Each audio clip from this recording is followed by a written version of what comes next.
இந்த அளவுக்கு கேடுகட்ட கேவலமான பல்லிழிச்சி பழனிசாமி வந்து போய் ஈன்னு இழிச்சுக்கிட்டு அந்த அட்டையை மாட்டிட்டு கேவலமா இல்லை, அசிங்கமா இல்லை? நாட்டோட 4 வருஷம் முதலமைச்சரை ஒரு என்எஸ்ஜி காரனுக்கு தெரியாமல் போயிருமா? ஒரு பாதுகாப்பு போலீஸுக்கு பழனிசாமி யாருன்னு தெரியாதா?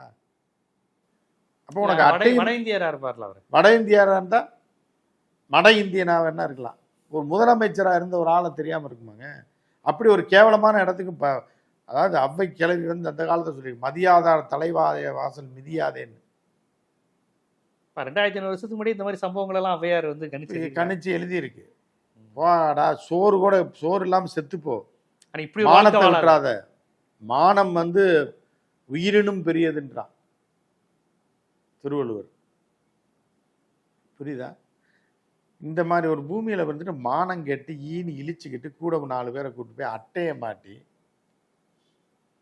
தமிழ்நாட்டு போலீஸ்காரனுக்கு எடப்பாடியை தெரியாது, தமிழ்நாட்டு அதிகாரிகளுக்கு தெரியாது, அட்டை இல்லாமல் போனால் என்எஸ்சி தடுத்து நிறுத்திடுவானா? நான் மோடி என்ன அவ்வளோ பெரிய அப்பாட்டக்கரா? யாரோ புதுசாக மோடிக்கு வந்து பாதுகாப்பு வேணும். எங்கள் நாட்டை ஆண்ட 4 வருஷம் ஆண்ட எடப்பாடி பழனிசாமியை செக் பண்ணி விடுவீங்களா? அவ்வளோ பெரிய அப்பாட்டக்கரா மோடி?